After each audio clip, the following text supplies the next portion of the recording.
నేను అన్నపూర్ణ మామిడిపల్లి విజయవాడ రుచిలో అనే శీర్షికలో ఇప్పుడు పుట్నాల పప్పుతో లడ్డు చేయటం ఎలా చూపిస్తాను. ఇది చాలా తేలిక. దీనికి పెద్దగా స్టవ్ వెలిగించి అవి ఇవి చేయాల్సిన అవసరం ఏం లేదు. ముందుగా మనము ఈ పుట్నాలని పొడిగా మిక్సీలో వేసుకోవడం, ఆ తర్వాత బెల్లాన్ని కూడా అందులో వేసుకోవడం. దీంట్లోకి ఎండు కొబ్బరి కూడా కావాలి. పుట్నాలు, బెల్లం, ఎండు కొబ్బరి, కొద్దిగా నెయ్యి కావాలి. స్వీట్ కనుక ఎలాగో ఏలక్కాయలు, జీడిపప్పులు అవసరం కనుక అవి వేద్దాం. సింపుల్ రెసిపీస్తో చాలా సింపుల్గా చాలా ఫాస్ట్గా అయిపోయేటటువంటి స్వీట్ ఇది.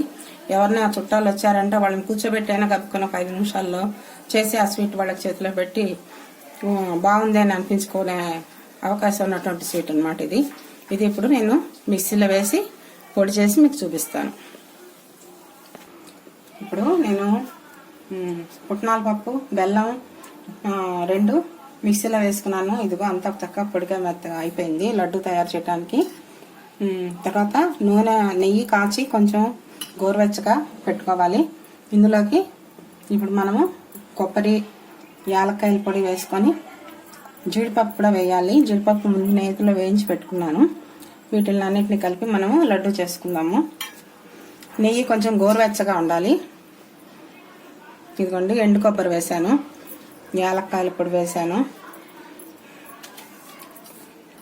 మొత్తం శుభ్రంగా అది కలిపేసుకుందాం. దీంట్లోకి సరిపడాగా నెయ్యి కూడా ఎక్కువ పట్టదు. ఏది తీసుకున్నా మీరు తయారు చేయడానికి అన్నీ ఒకటే మెజర్మెంట్ తీసుకోండి. 1 గ్లాసు కొబ్బరి, ఎండు కొబ్బరి, 1 గ్లాసు పుట్నాల పప్పు, అలాగే అదే గ్లాసు బెల్లం, తగినటువంటి బెల్లం, అదే అలాంటి గ్లాస్తోనే 3/4 గ్లాసుకి నెయ్యి తీసుకుంటే మనకి లడ్డూలు తయారైపోతాయి.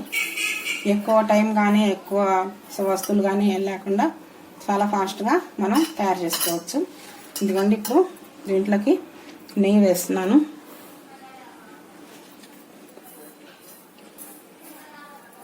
శుభ్రంగా కొంచెం నెయ్యి వేసి ఈ పిండి అంతా బాగా అంటుకునేలాగా కలిపేసుకోవాలి.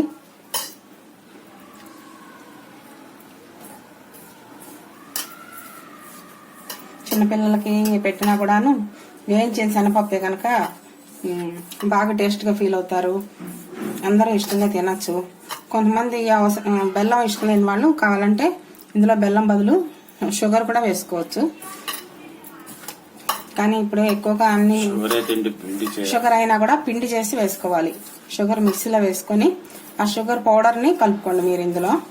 లేకపోతే షుగర్ అంత చేయటానికి అంతగా బాగా రాదు. ఇదిగోండి ఆ మాత్రంగా చేసుకుంటే చాలు. ఇదిగో లడ్డు వచ్చేస్తుంది చూసారా. చేతికి తయారైపోయేలాగా చేసుకుంటే నెయ్యి అంతకుమించి అక్కర్లేదు. ఎక్కువ వేసినా కూడా మళ్ళా లడ్డు అంతా నెయ్యిగా అయిపోయి అది బేగవటానికి కొంచెం టైం పడుతుంది.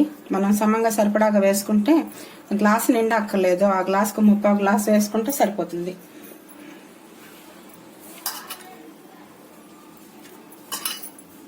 చాలా సింపుల్గా, చాలా ఫాస్ట్గా,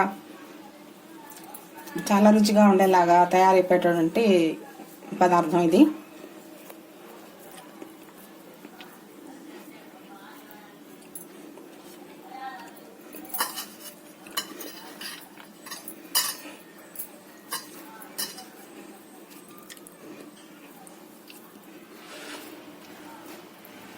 ఇప్పుడు కరోనా కారణంగా మనము బజార్లకు వెళ్ళి స్వీట్స్ అవి కొంటాం షాపుల్లో.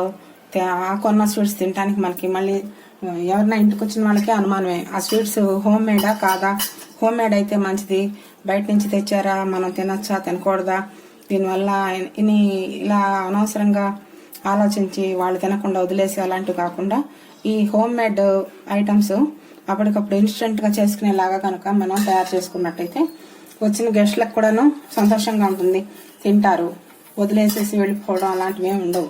అందుకని అందరూ కూడా చాలా సులువుగా చేసుకునేటువంటి ఐటమ్స్ నేను ఎక్కువగా చూపిస్తున్నాను. మీరు ఇవన్నీ చేసుకొని తిని ఆ రుచిని మీరు అందరూ ఆస్వాదించండి. చూసారా లడ్డూలన్నీ తయారైపోయాయి. ఇంకా మీరు తినటమే ఆలస్యం. తినేసి ఎలా ఉందో ఏమిటో మీరు చెప్పండి.